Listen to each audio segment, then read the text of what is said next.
नमस्कार दोस्तों, मैं हूं सुरजीत श्यामला। आप देख रहे हैं workervoice.in। दोस्तों, आप में से जिन लोगों के पास भी पीएफ का खाता होगा उनके मन में एक सवाल जरूर होगा कि पीएफ पर कितना पेंशन मिलता है, कब मिलता है, किस परिस्थिति में मिलता है, उसको कैसे कैलकुलेट करते हैं, हम अपना पीएफ का पेंशन कैसे निकाल सकते हैं। तो इन सारी बातों की जानकारी हम आपको इस वीडियो के माध्यम से देने जा रहे हैं। उम्मीद करूंगा इससे अधिक लोग इसके बारे में जान पाएंगे और साथ ही आपके पास जो भी सवाल होगा उन सवालों का भी जवाब इसी वीडियो के माध्यम से कोशिश करूंगा देने की।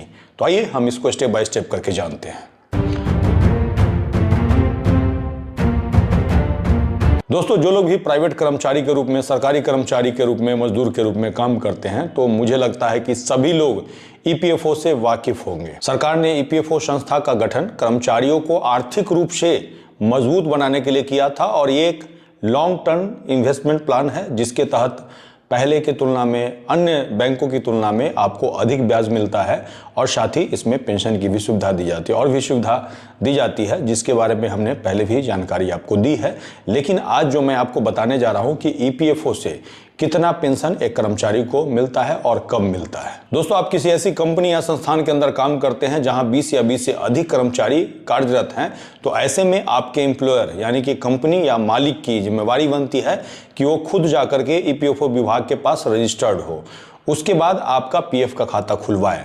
ऐसे में जो भी आपकी सैलरी है उसके बेसिक प्लस डीए उसका 12% आपके सैलरी से एम्प्लॉयर काटता है और आपके पीएफ खाते में जमा कराता है और ठीक उतना ही पैसा अपने तरफ से भी वो आपके पीएफ खाते में जमा करता है। कहने का मतलब जितना आपका पैसा कटा उसका डबल पैसा आपके पीएफ खाते में जमा हो गया। उसी में एम्प्लॉयर यानी कि आपके कंपनी के तरफ से जो 12% कंट्रीब्यूशन आपके पीएफ खाते में जमा किया जाता है उसमें 8.67% जो पैसा है यानी कि कंट्रीब्यूशन है वो आपके पीएफ खाते में जाता है और साथ ही बचा हुआ 3.67% आपके ईपीएस यानी कि उसी पेंशन खाते में जमा होते रहता है। आपको बता दूं कि सभी को पीएफ का पेंशन नहीं मिल पाता है, इसके लिए कुछ शर्तें पूरा करनी होती है।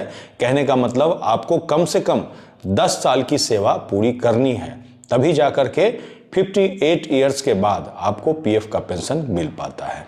यही नहीं, आप में से बहुत सारे लोग ये जानना चाहेंगे कि क्या एक ही कंपनी में हमको 10 साल लगातार सर्विस करनी होगी तभी मिल पाएगा या फिर अलग अलग में भी कर सकते हैं। तो इसके लिए आपको बताना चाहूँगा, आपकी एक कंपनी में 10 साल पूरी हो जाए कम से कम या अलग अलग कंपनी में पूरी हो जाए, ध्यान रखिएगा अपना एक ही ईपीएफ खाता रखिएगा यानी कि यूएनए नंबर आपका सेम होना चाहिए। हाँ, इसका मतलब अगर आप नौकरी छोड़ रहे हैं, किसी और कंपनी में ज्वाइन करते हैं तो पुराना वाला यूएनए नंबर ही अपनी नए वाले कंपनी मालिक को दें, आपकी सर्विस सेवा बरकरार रहेगी।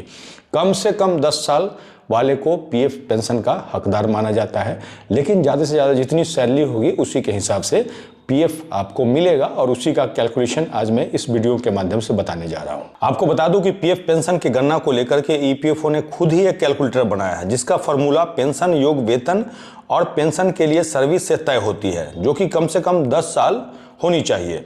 अब रही बात पेंशन योग वेतन क्या होता है, तो पेंशन योग वेतन आपकी आखिरी 60 दिनों की सैलरी का औसत होता है, अब बाकी अवधि आपके कंट्रीब्यूशन का साल होता है। इसके अलावा इसका जो फॉर्मूला है मासिक पेंशन निकालने का, तो पेंशन योग वेतन को गुना करना है पेंशन योग सेवा से, जो कि आपका कम से कम 10 वर्ष होना चाहिए और इसको भाग देना है 70 से।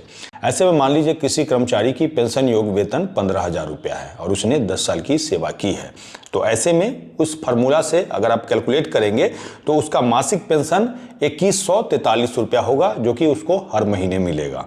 साथ ही इसको कैलकुलेट करने के लिए आपके सामने फार्मूला है जिसमें कि आप 15,000 को गुने 10 से गुना करते हैं और इसमें भाग देते हैं 70 से, तो 2143 रुपया निकलता है। आपको बता दूं कि यह जो उदाहरण है मैंने आपको 10 साल की सेवा पर दी है।